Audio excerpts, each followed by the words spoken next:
Well, good morning everybody, welcome back. I was hoping to be able to do a video unboxing of the new Husky Toolbox, the 96-inch, the biggest one that they currently have available. I was able to luckily get my hands on one and get a hold of it, bring it home. But in order to bring it out of the store, unfortunately, they had to unbox it from the back and wheel it onto my trailer. So I'm just going to pull the plastics off real quick and kind of give you guys a quick look around this thing. So hit a like and subscribe here shortly, and I'm going to go through on some of the features of the things that I like, dislike, and give an honest opinion and review. All right, let's get started.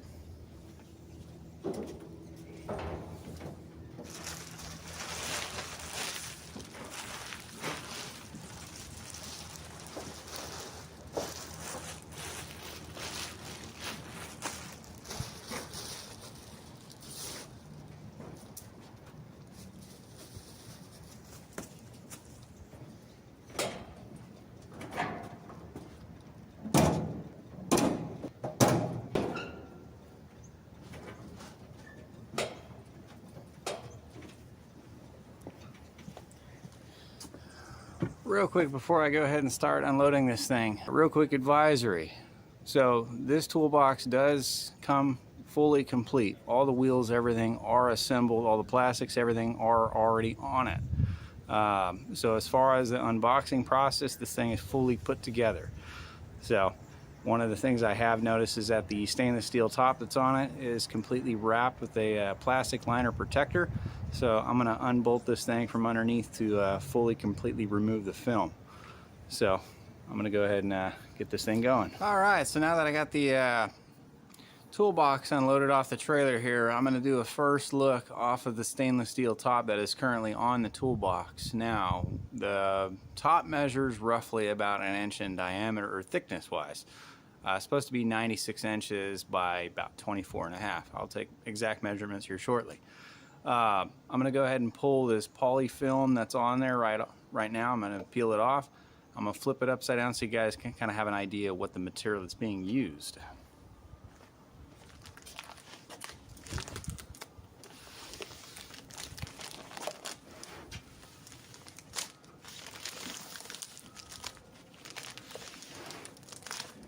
Now, just so you're all aware, I already went ahead and pulled the 8 screws that hold this in place off of this top piece. They are underneath, so if you're wanting to take a look at this, there is 8 screws. Otherwise, this does come pre-assembled. Does not require it to be pulled off, but out of my own curiosity, I'm not keeping this bench top. I'm going to use a butcher block so I can mount a bench vise on it.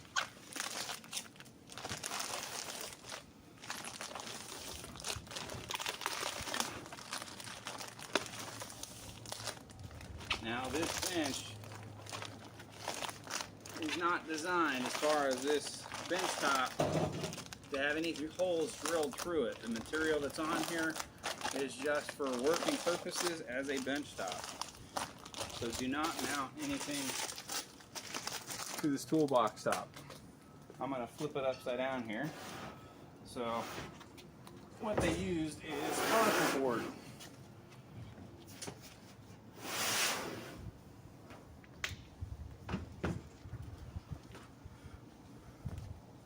All right, here we go. So here we have a stainless steel molded top with a particle board insert. Again, there are a total of 8 screw mounts that you can see right there, located pretty much centered to this. Ultimately, the reason why I took this top off was not just to take a look at the material that is being used with, but to get an idea where I'm going to mount a butcher block top. Just got to place my camera back there. Put this back around.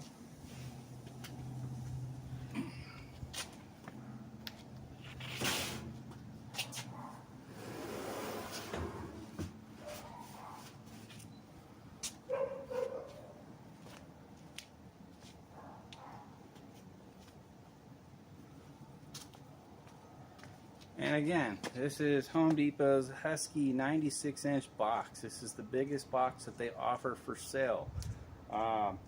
There is no option for side cabinets. I'm sure you guys can get creative and figure out a way to get it mounted to one. So at some point I plan on doing that by making a cradle that's going to attach to the side when I put the butcher block on. But otherwise, for right now, I'm keeping the top on until I get that butcher block. Alright, so first impressions here. One thing I'm going to let everybody know that's interested in looking at this particular toolbox, so whether you're looking at the 84 or the 96 inch, or some of the other toolboxes that offer the stainless steel tops through Home Depot. Just a few things that I've kind of experienced through the process of just setting a couple things on here is that it does scratch pretty easy. The other thing I also want to note is that the finger marks and the smudge marks that you're going to get when touching this. So if you have any kind of grease or grime or any kind of oils or even just a little bit of residue on your hand, it will be highly noticeable with these particular tops for this toolbox. So I would encourage that you get yourself some kind of mat or a liner to cover this, because if you guys are anything like I am, my OCD will kick in and I'm going to look at this thing and it's going to drive me nuts until I clean it. So between scratches and smudges, to give you an example, if you were to go and start browsing through some of the stainless steel appliances such as your washer dryers, or even better yet, refrigerator, this stainless steel top is about as equivalent to a refrigerator stainless steel door when it comes to smudging. So that's my fair, honest opinion as far as so far my experience with it, just kind of doing some of the unboxing of it. The next thing I'm going to point out is that this particular toolbox came with some pretty nice liners. So one thing I do like about it, there's no need to buy any liners because it came with a big bundle of them for every particular drawer. And it also has that nice emblem on there to say Husky. So I'm just going to go ahead and throw some of these in the drawers right quick.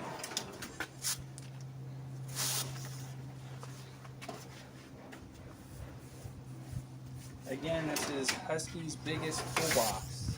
This is the 96 inch.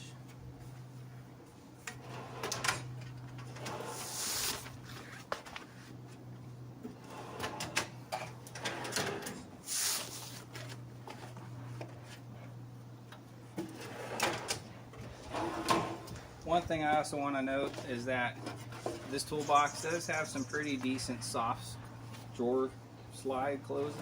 So when you go to close it, it does have the soft close. And it also looks like there's only a few drawers on this that have the double caster as far as your drawer slides. The very bottom drawer on the side, any of these. Alright, so there's only 3 drawers that have double slides on them. The middle big drawer and the 2 bottom outside drawers. So just so you are aware, put that one there. Nope.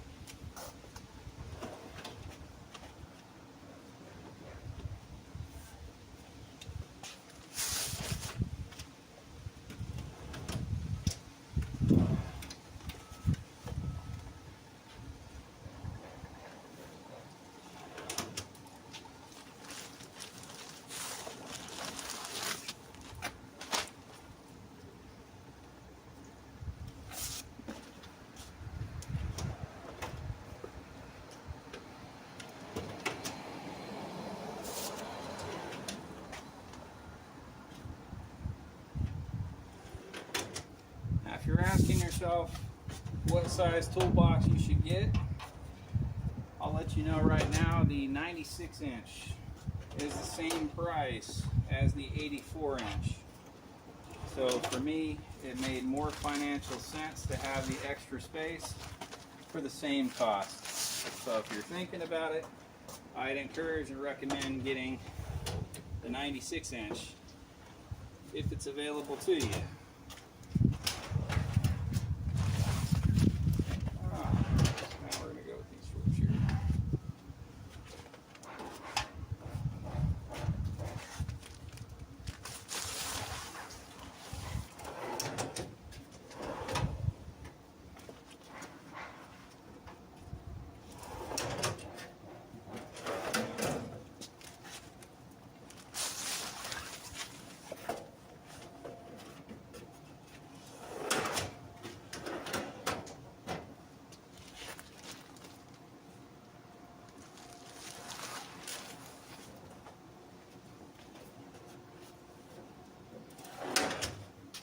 This particular box is the heavy duty version, so according to their specification, it's rated for up to about 120 pounds per drawer.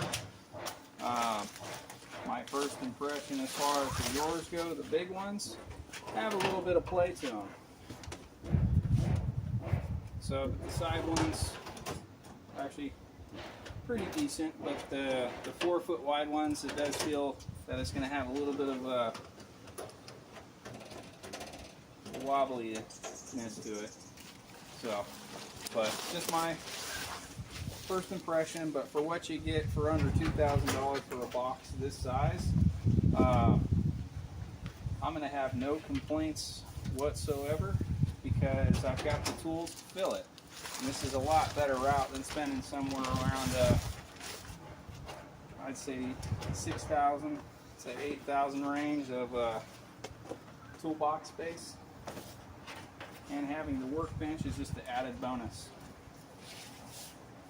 I purchased this one to replace my tool bench and 36-inch double stack.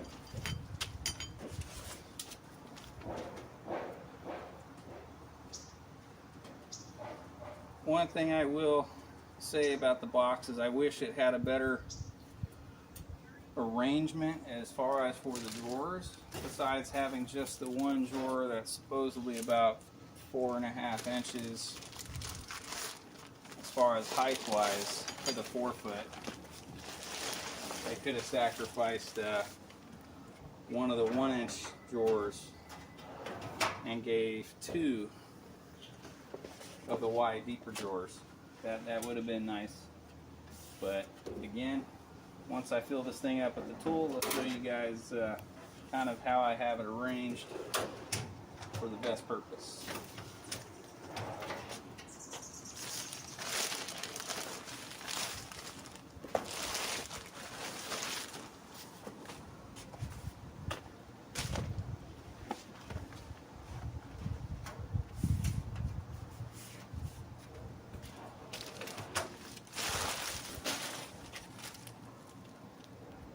And be prepared for some static shocks. So if you saw me jiggle right there, it's because I gave myself a little static shock, and I felt it.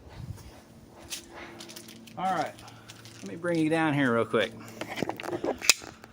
So here we are. One thing to note that I do like about this particular toolbox is that for the bottom where the wheels are at, so there are 4 locking wheels. There's one on each corner. This cart does have a total of 8 swiveling wheels on it. So no matter what position that you have it in for the shop, so it does have a total of 8 wheels on there, but only 4 of them lock, and that's just the 4 corners. So, and the other thing you probably already saw as well is it does have the springs on those casters. So as it's weighted down, it just kind of balances itself out. Recommendation: do not ask them at Home Depot to bring this out with a forklift if you're picking it up from the store, because the way this thing came crated is that the casters were already partially touching the floor. So if they bring the forklift out, those forks, there's a potential chance that it's going to hit one of those casters and damage it. I had to stop them in the process before they went to go pick it up, and we just unboxed it in the store and loaded it onto my trailer from there.